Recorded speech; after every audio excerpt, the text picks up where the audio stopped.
आकाशवाणी भोपाल से प्रस्तुत हैं प्रादेशिक समाचार।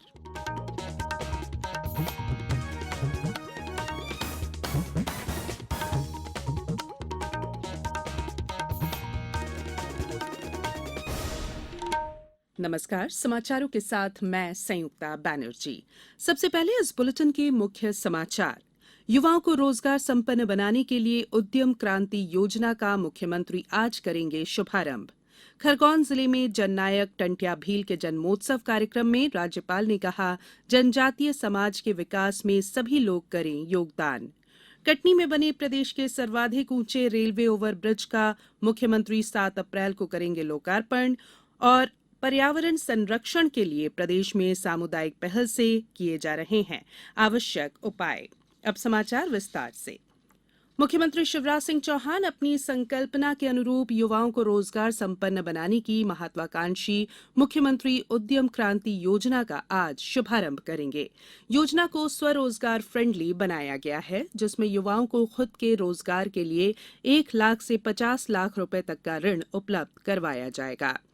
आयुक्त उद्योग और एमएसएमई के सचिव पी नरहरि ने बताया कि राज्य स्तरीय कार्यक्रम भोपाल में Kushabhau Thackeray international convention centre में शुरू होगा।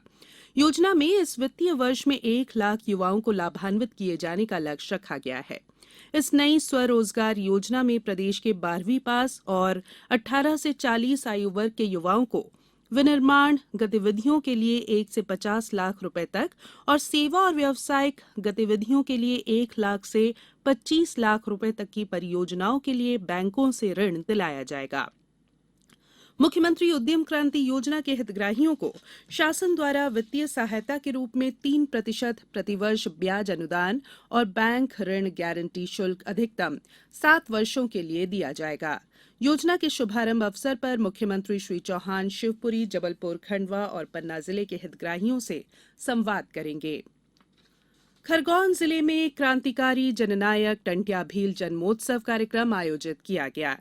इस कार्यक्रम को आभासी माध्यम से संबोधित करते हुए राज्यपाल मंगूभाई पटेल ने कहा कि टंट्या मामा से प्रेरणा लेते हुए युवा वर्ग जनजातीय समाज के विकास में सहयोग करे। सरकार की कल्याणकारी योजनाओं के लाभ जनजातीय समाज को दिलाने के लिए आगे आए। इसी कार्यक्रम में मुख्यमंत्री शिवराज सिंह चौहान ने कहा कि टंट्या मामा ने जिन मूल्यों के लिए संघर्ष किया, उन लक्ष्यों को पूरा करने का काम सरकार जी जान से कर रही है। राज्यपाल श्री पटेल ने कहा कि टंट्या मामा ने जनजाति समाज के स्वाभिमान के संरक्षण, जल, जंगल और जमीन को बचाने के लिए जान की चिंता किए बिना साम्राज्यवादी ताकतों के साथ संघर्ष किया। उन्होंने बताया कि उस समय के अमेरिका के अंग्रेजी अखबार न्यूयॉर्क टाइम्स ने उन्हें भारत का रॉबिन हुड लिखा था, जो गरीबों का मसीहा था। राज्यपाल ने अपील की कि जन्मजात और जानलेवा सिकल सेल रोग को खत्म करने के लिए जनजातीय समुदाय आगे आए। मुख्यमंत्री श्री चौहान ने कहा कि सरकार सबकी है, लेकिन पहला हक गरीबों का है। उन्होंने बताया कि वन ग्रामों के विकास के लिए 800 ग्रामों को राजस्व ग्राम में बदला जाएगा। उन्होंने कहा कि 35,000 पट्टों का वितरण किया जा रहा है। वनोपज को समर्थन मूल्य पर खरीदने का काम भी किया जाएगा। तेंदुपत्ता लाभ का 75% संग्राहकों को बोनस के रूप में दिया जाएगा। पेसा कानून के तहत 5% ग्राम सभा को भी मिलेगा। जनजातीय कार्य और अनुसूचित जाति कल्याण मंत्री मीना सिंह मांडवे ने आदिवासी समुदाय को योजनाओं के लाभ प्राप्त करने के लिए प्रेरित किया। पर्यटन, संस्कृति, आध्यात्म मंत्री उषा ठाकुर ने कहा कि टंट्या मामा धर्म, संस्कृति, राष्ट्र रक्षा के ध्वजवाहक थे। कार्यक्रम की शुरुआत में पंचायत और ग्रामीण विकास, जल संसाधन, महिला एवं बाल विकास और जनजातीय कार्य विभाग के अनेक विकास कार्यों का भूमि पूजन और लोकार्पण किया गया। टंट्या मामा के वंशज श्री रूपचंद्र सिरसाठे, थमाईबाई सिरसाठे का सम्मान भी किया गया। ये समाचार आप आकाशवाणी भोपाल से सुन रहे हैं। हमारे समाचारों को अब आप कभी भी और कहीं भी अपनी सुविधा के अनुसार सुन सकते हैं। ये समाचार बुलेटिन यूट्यूब, ट्विटर और फेसबुक पर AIR न्यूज भोपाल पेज पर सुने जा सकते हैं। इसके अलावा आप हमारी वेबसाइट newsonair.com पर या AIR न्यूज ऐप पर भी समाचार सुन सकते हैं। ब्रेक के बाद बुलेटिन में एक बार फिर आप सभी का स्वागत है। मुख्यमंत्री शिवराज सिंह चौहान 7 अप्रैल को कटनी शहर में रेलवे ओवर ब्रिज का लोकार्पण करेंगे। ब्रिज 85 करोड़ 49 लाख 45 हजार रुपए की लागत से बना है। इसको प्रदेश का सर्वाधिक ऊंचा ब्रिज होने का गौरव हासिल है। रेलवे लाइन के ऊपर से गुजरे इस ओवर ब्रिज की ऊंचाई लगभग 18 मीटर है। यहां रेलवे द्वारा प्रदेश का पहला ग्रेड सेपरेटर भी बनाया जा रहा है, जिसकी क्लियरिंग देने के लिए ब्रिज की ऊंचाई बढ़ाई गई है। इस 48 पिलर पर खड़े रेलवे ओवरब्रिज कम फ्लाईओवर की बरगवा से चांडक चौक तक कुल लंबाई लगभग 1433 मीटर है। इस रेलवे ओवरब्रिज के बन जाने से कटनी के रहवासियों को ट्रैफिक जैम की झंझट से मुक्ति मिलेगी, आवागमन सुगम होगा और शहर का ट्रैफिक सिस्टम बेहतर होगा। साथ ही कटनी शहर से जबलपुर के बीच आवागमन वाले नागरिकों को पहले लगने वाले जाम की समस्या का सामना अब नहीं करना पड़ेगा। प्रदेश में पर्यावरण संरक्षण और उसके सुधार के लिए आवश्यक उपाय किए जा रहे हैं। पर्यावरण संरक्षण की दिशा में एक बड़ी पहल करते हुए इंदौर शहर में हरियाली को बढ़ावा देने के लिए अनेक स्थानों पर अहिल्या वन विकसित किया जा रहा है। वनों के विकास से जहां पर्यावरण सुधरेगा, वहीं बारिश के भी बढ़ने की संभावना है। दूसरी ओर बालाघाट में भी किसानों और अन्य संगठनों ने पर्यावरण संरक्षण के लिए उपयोगी कार्य शुरू किए हैं। इस कड़ी में कल जन सरोकार कृषक उत्पादक समूह द्वारा बायोडिग्रेडेबल प्लास्टिक का शुभारंभ किया गया। इस अवसर पर कार्यक्रम के अध्यक्ष, मध्य प्रदेश पिछड़ा आयोग अध्यक्ष और बालाघाट विधायक गौरीशंकर बिसेन ने कहा कि केमिकल युक्त प्लास्टिक का खतरा जीव जंतु, मनुष्य और पूरे पर्यावरण को दूषित करने वाला साबित हो रहा है।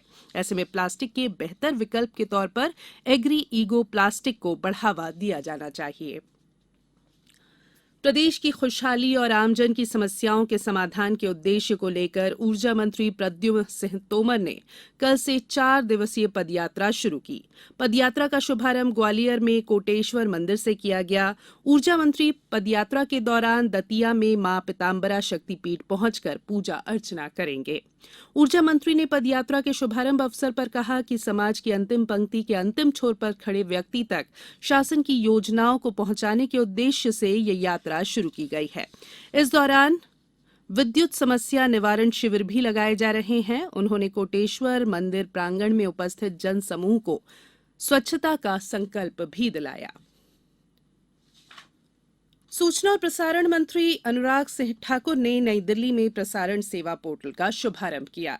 इस पोर्टल से लाभार्थियों को सूचना और प्रसारण मंत्रालय से जारी अनुमति, पंजीकरण और लाइसेंस एक ही स्थान से प्राप्त करने की सुविधा मिलेगी।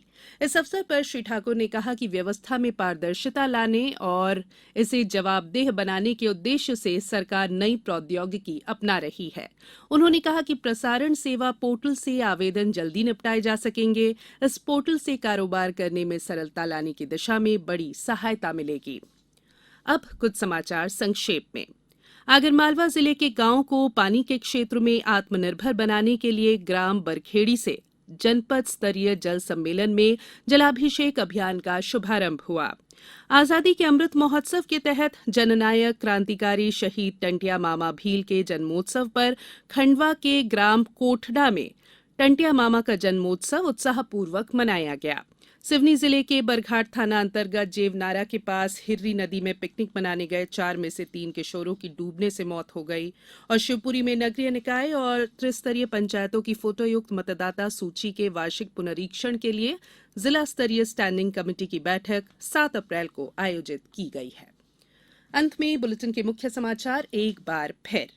युवाओं को रोजगार संपन्न बनाने के लिए उद्यम क्रांति योजना का मुख्यमंत्री आज करेंगे शुभारंभ। खरगोन जिले में जननायक टंटिया भील के जन्मोत्सव कार्यक्रम में राज्यपाल ने कहा, जनजातीय समाज के विकास में सभी लोग करें योगदान। कटनी में बने प्रदेश के सर्वाधिक ऊंचे रेलवे ओवरब्रिज का मुख्यमंत्री 7 अप्रैल को करेंगे लोकार्पण। और पर्यावरण संरक्षण के लिए प्रदेश में सामुदायिक पहल से किए जा रहे हैं आवश्यक उपाय। इस बुलेटिन में बस इतना ही। इजाजत दीजिए। नमस्कार।